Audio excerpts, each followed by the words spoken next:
Hello guys! Hello! Earth Signs, Virgo, Capricorn, and Taurus.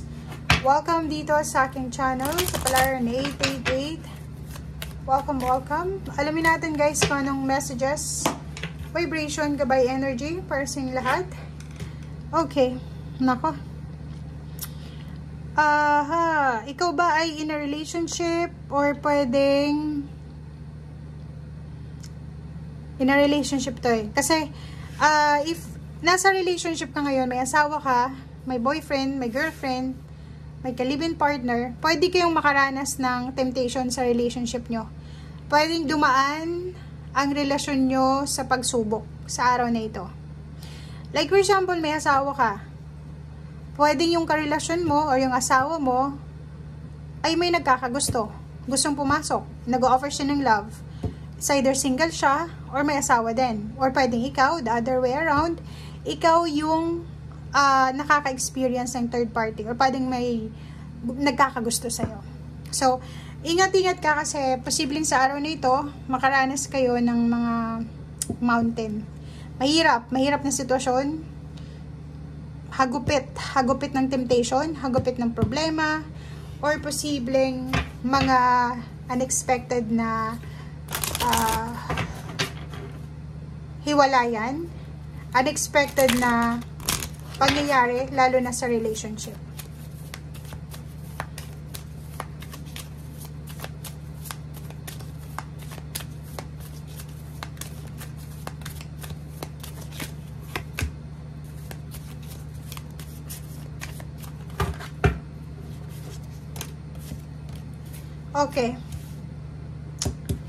Okay, so may decision making dito guys na kailangan na gawin. Pwede yung iba gustong makipaghiwalay, yung iba is gustong umalis sa trabaho, mag-resign, yung iba gustong mag-travel, yung iba gustong lumipat ng bahay, yung iba gustong tumigil na sa pangarap nila, yung iba may problema sa finances, sa pera. Kailangan mo ng intuition. So, makinig ka sa sinasabi ng iyong intuition. Makinig ka sa sinasabi ng iyong puso. Kasi, kung makikita mo dito, sobrang stress yung nararamdaman mo. Yung iba sa inyo dito, pagod na pagod. Parang, napapagod kayo sa pag-iisip. Ano ba yung tama kong gawin? Ano ba yung kaya kong gawin? Ano ba yung ganito, ganyan? So, parang nasa crossroad ka. 'Di ba? Nasa crossroad ka ng pagkakaroon and kawalan. Parang ganon. Okay? Nakuha nyo guys. Kasi may finances dito eh.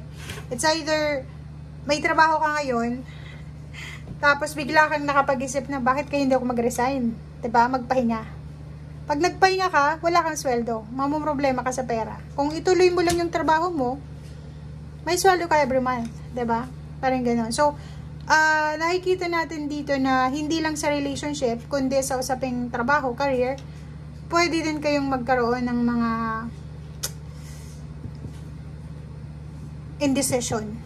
Pwede din kayong magkaroon ng mountain. Pwedeng kailangan yung pag-isipang mabuti kasi pwede itong magkamali ka, ganito, ganyan, isang decision lang, tapos pag nagsisi ka na, lahat ng tao involved na. Parang gano'n. So, mag-iingat ka. Mag-iingat tayo sa araw na ito, sa pagdedesisyon, lalo na kung tungkol ito sa pera.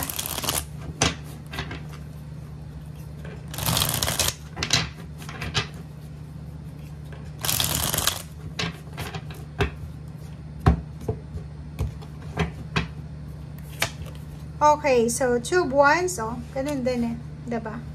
So, sa confirmation, nandun ka sa crossroad, hindi mo alam kung anong gagawin mo eh.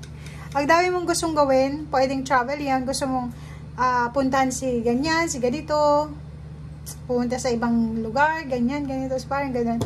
Hindi ka sigurado sa kung ano yung mangyayari sa'yo. Hindi ka sigurado sa future mo, and at the same time, hindi ka sigurado sa kasalukuyan.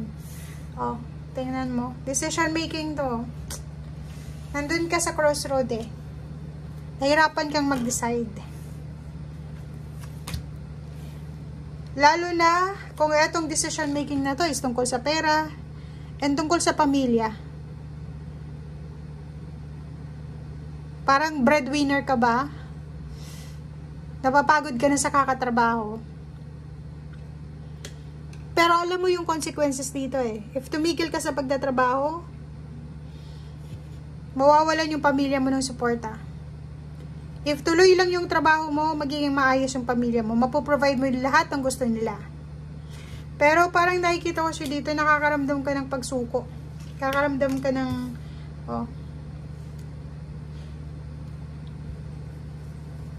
Ang nakikita ko sa'yo dito, if for example, estudyante ka pa lang, or nagsisimula ka pa lang sa pagtatrabaho, nawawalan ka na ng interest ngayon kasi natatakot ka eh, na baka yung ginagawa mo sa ngayon is maging breadwinner ka, parang ganon. Comment down below nga if resonated ka, like for example, isang estudyante na malapit ka nang magtapos, iniisip mo na, baka pag nakapagtapos ako na yung magtataguyod sa pamilya. So parang, instead na ma-motivate ka, nade-demotivate ka.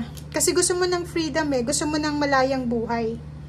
Yung parang, ang sinasabi ng baraha sa'yo dito na, gusto mong, like kung estudyante ka, nagtatrabaho ka, nag-aaral ka ng mabuti kasi, yung plano mo is para sa sarili mo, hindi sa ibang tao, hindi sa pamilya mo, hindi sa mga kapatid mo, hindi sa relatives mo. Parang may nakita ka sa kapamilya mo na gano'n na ibinigay na lahat ng obligasyon sa balikat niya. So, yun yung ayaw mong mangyari sa buhay mo. Parang gano'n.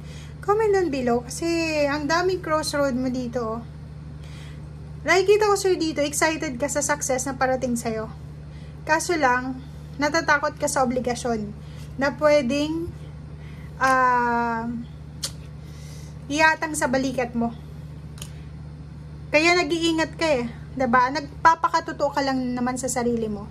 'Di ba? Parang iniisip mo na unfair 'yun para sa iyo kasi ikaw yung nagtrabaho, ikaw yung nagsikap. Tapos sa kaligayahan, sa success, kasama mo sila lahat. Parang ganoon.